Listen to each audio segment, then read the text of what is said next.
Hello and welcome to the Wine Educate podcast, where we explore WSET education, study tips, and practical advice for wine enthusiasts and professionals. This is episode 44, and I'm really excited because this is a new series we're doing for the summer. So I release 2 podcasts a week, Tuesday and Thursday. And on Tuesdays for the summer, what's the summer? I don't know, June, July, August? Yeah. We're going to do a new series called Taste This. And each week, I'm going to have a different tasting theme for you to do that you can do at home. I get so many folks asking me for more tasting practice, more tasting advice, and I'm obviously here in New Orleans, and I can't sit down and taste with you all, but I can give you some really interesting tasting exercises that are very useful, lots of fun, and not super difficult to get organized with. I do realize we all have budgets and we live in different places. Trying to organize these so that the wines are not too scarce or obscure and that we'd be able to find them in your local friendly bottle shop, and some of the other things that we use you'd be able to get at the grocery store. It should not be too much of a problem. And I want you to also use these episodes as a chance to get together with other folks and taste. You can certainly do these on your own, but if you do them in a group, it's going to be cheaper, right? You can go splitsies and I'll put in a bit of money to help pay for the supplies. But it is so much fun getting the reactions of other people in your group. We are all different and have different palates, different backgrounds, and will bring a different point of view to the tasting experience. So if you've been thinking about getting your wine group going, this is it. This is your encouragement, because I'm going to lay out what to do in the tasting group, what to get, and you just have to get your group together and do it. So to get the list of supplies and the list of how to set up your tasting, go to wineeducate.com/T. That's TEA, because this is the tea and tannin tasting. Oh, that's a mouthful.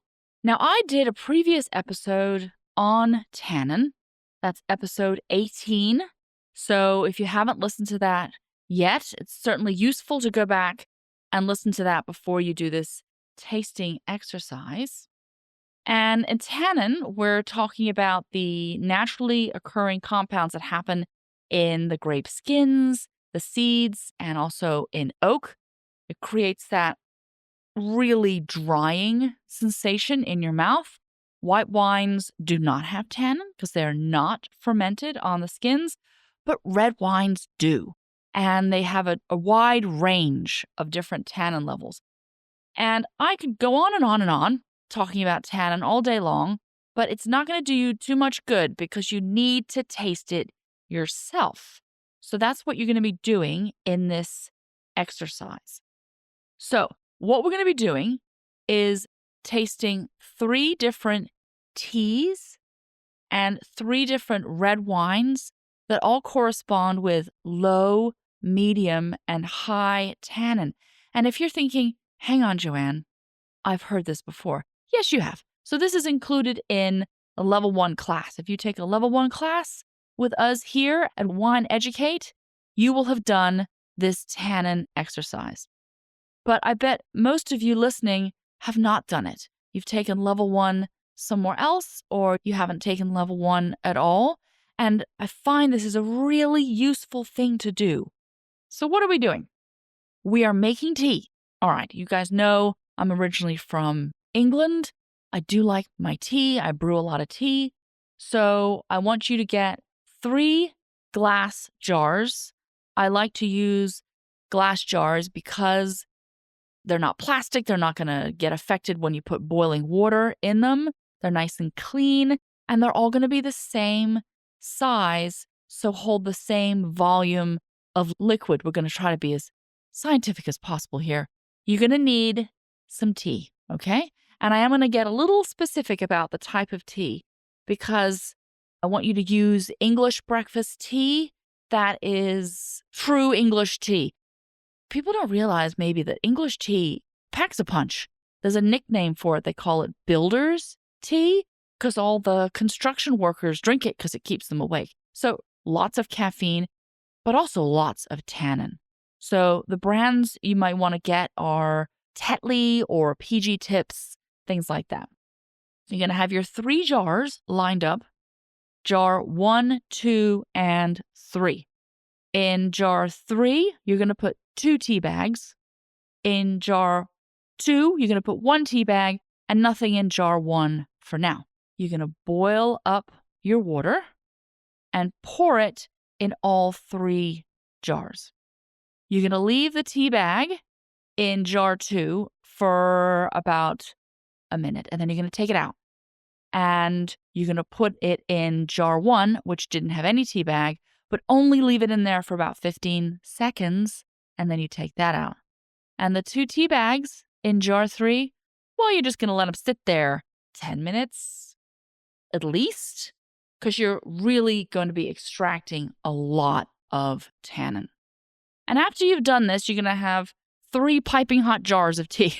So you maybe just want to put those lids back on, let them cool off, but you'll be able to even see visually the difference between them. Jar 1 should be really pale, jar 2 a little darker, and jar 3 quite a lot of color in them. And so there you have created your low, medium, and high tannin. And you need to cool them off, maybe put them in the fridge until it's time to meet with your tasting group. Then you're going to need to source 3 different wines that represent low, medium, and high tannin. And again, I'm going to have the list of how to do all of this in that PDF, and I'm going to give you a list of suggested wines to use for this. I don't want you to think that you have to spend a whole lot of money in sourcing these wines, but I would highly suggest that if you haven't already found your friendly neighborhood bottle shop, that you go and find them and make friends and say, look, this is what I'm doing. I need examples of these styles of wines, and maybe even bring the list with you. They will help you. It's what bottle shop owners love to do, and they will be thrilled that you're doing this fun tasting exercise, and they will know the wines to recommend to you. Thinking of low tannin, that might be a Gamay or Pinot Noir. Medium tannin, maybe a Tempranillo or a Merlot. And high tannin, Cabernet Sauvignon, Nebbiolo, those sorts of things. So when you get your group together, you're going to taste the teas first. And you're going to start from the lightest to the heaviest amount of tannin. And in the document, I'm going to give you some prompts, some things to talk about, things to discuss with the group. One thing I really want you to do is notice where in your mouth you feel the tannin. And if you think about some other foods out there that are high in tannin, you may want to have a few examples of that on hand as well. Maybe, maybe not. Things like unripe banana, which sounds horrible. Spinach. We've all had spinach and experienced that kind of gritty, drying sensation. That is tannin. Nuts have tannin. Walnuts, I find in particular, has quite a bit of tannin. It'd be easy enough to get a few walnuts to try as well. Dark chocolate. I'm really a big stickler for dark chocolate, and we sell some chocolates in the shop, and we ran out of the dark chocolate hazelnut, and so I got the milk chocolate, and I was like, oh no. No, I want the dark chocolate back. I like that bitterness, that richness. And you can really tell the difference between the two, between milk chocolate and dark chocolate. And a lot of that tannin has a lot to do with it. And grapes themselves, right? The grape skin. So if you have some red grapes in the fridge, just peel the skin off, have a nibble. That is also going to represent the tannin for you. Taste your teas from lowest to highest, and then taste them backwards from highest to lowest. And when you get to that jar 1 with the lightest tannin after having tasted all that heavy tannin in jar 3, it's remarkable. It's going to taste like water. It's going to feel like there's no tannin at all in there. And I want you to have a real think about the order in which you taste wines. You need to taste wines that are lighter in tannin before wines that are heavier in tannin. And then you're going to taste your 3 red wines from the lightest in tannin to the highest. Again, paying attention to the sensation in your mouth, the drying sensation, where you feel it.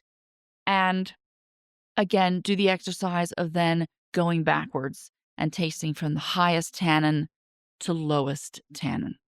So that's the exercise. And you can do it on your own, or you can do it in the group.